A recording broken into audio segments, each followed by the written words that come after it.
So today we're going to teach you how to get the most money in your pocket from your property sale with a couple negotiation tips. It matters to you likely because everybody likes making more money. You may be a real estate agent looking to learn how to do the business properly. Maybe you're a seller that's going to put a sign up out front themselves and try and go that route. Or maybe you're one of our clients just making sure that I know what I'm talking about. Either way, we want to help our community as much as we can. My name is Justin Conoco from Prime Real Estate. We have an amazing team of realtors here. I am one of many, and we do come together as a collective so that we can bring you the value and the goods. So a lot of these strategies we have built over the years. So hopefully it helps. Let's get right into it. So in the first episode in this series, if you go a couple of episodes back, we talked about the market conditions and how that impacts your sale and being prepared for that. Then we spoke to the condition of your property. Yesterday, we talked about pricing, which is the most important thing. But the negotiation of your property sale and how you handle contracts and getting buyers or sellers in can literally mean tens of thousands of dollars difference in what you end up with at the end of the day. One of the biggest myths in real estate is that the market sets the price. You can hire me or Uncle Jimmy or whatever, and if you are running your numbers based on everybody getting the same result, that's your first mistake. So let's pretend you hired me or you hired somebody that is well trained in negotiations and they're going through a sales process. We've established price, it's staged, it's ready to go. There's a wide variety of difference that you see out there in the industry. Some people just put it on MLS and hope for the best. Other people will say, hey, we priced really aggressively, we're expecting multiple offers, let's hold offers for a week and let's get everybody to the table. But even when people are doing that, they tend to miss the mark because they maybe set an offer date, but they don't really send out any instructions to the other agents. So for the agents that are watching this video, make sure you have a very concise list so that the other agents that are showing your property can educate their buyers on when you're reviewing offers, are you gonna allow revisions? What are you gonna do if two offers are the exact same? All of these things matter, and if two offers are the exact same, how much time are you gonna give them so that they can revise their offer? If the other agents are preparing their buyers properly, what happens is those buyers are in a better position to say, you know what, I'll come up $15,000 on my offer. And that's how you see these record prices getting set.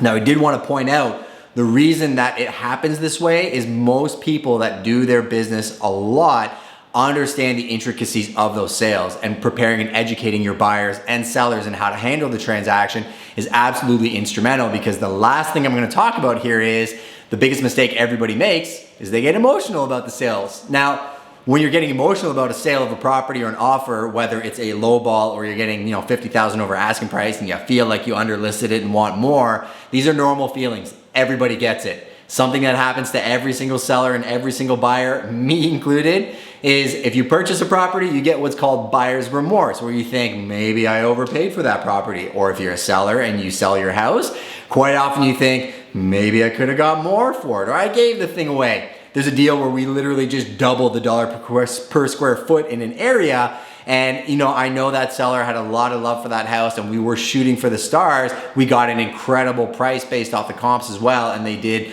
so well, but that's a normal feeling that you get. Now, the tip that I'm gonna give you is remove yourself from that. Pretend you're standing on the side of the river and your emotions are floating away, and look at the deal that's actually sitting in front of you. And if you're a seller, and we'll go back to that scenario where you get a lowball offer, that's a real buyer that wants to purchase your property. They came up with that number out of somewhere. If it's not the number you like, well, maybe you should get an explanation of where they came up with that number, how they're reading the comps. Are they coming at you by themselves and maybe they're just making up a number? Did their agent come to that number because he thinks that's what it's gonna appraise at? All of these are very important factors to take into account, and don't ever just turn away an offer. Agents out there and sellers, always sign it back. I will never let a deal die in my hands. We pride ourselves on being able to do CPR to dead deals better than anybody else in the industry, because at the end of the day, you can go back and look at an offer and say, you know what, at that time, that was an incredible offer. I was just a little bit blinded because of the news, and Uncle Jimmy was in my ear telling me about how I could get more, and I was giving it away even though Uncle Jimmy hasn't sold the property in like 30 years.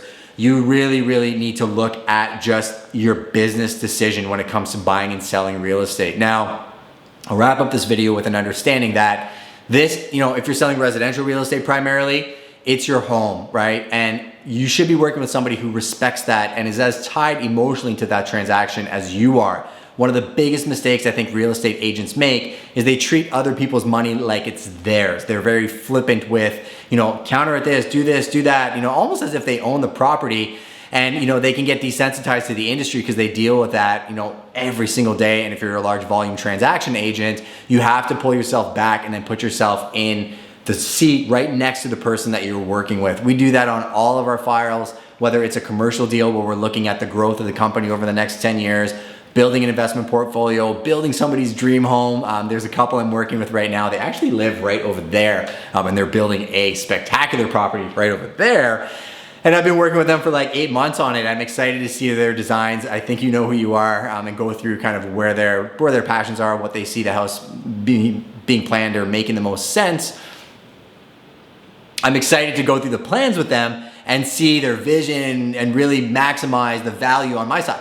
And come in and say, yeah, okay, you can spend 90 grand on that feature, but FYI, the market's not gonna pay for that. Or give suggestions on better ways to accomplish the same things at a lower price and work with the builder to give them that product that's really just a showpiece. But I think that speaks to the process and the value of an agent over and beyond. We just put a sign up, just wait, sign the offer, and it's an easy job. It's definitely not.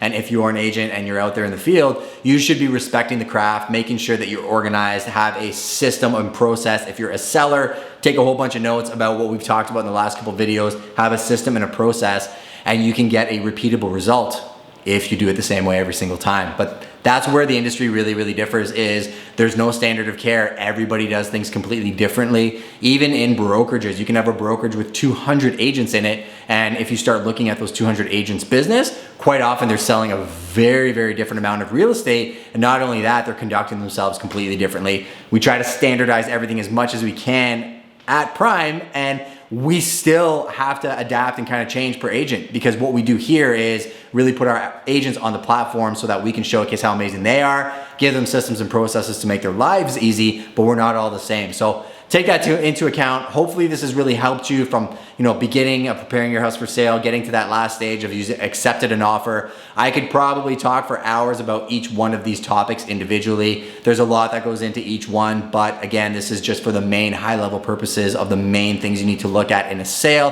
If you ever need advice, let me know. I'm happy to give it back to you. If you do something in the comments, if you ping me in the comments, or send me a message with a topic you want covered, I will do it for you for free. The only thing we ask is that you subscribe, share this to as many people as you can. We really want to provide as much value to the community as ever, and let us know what you thought of the series. Take care.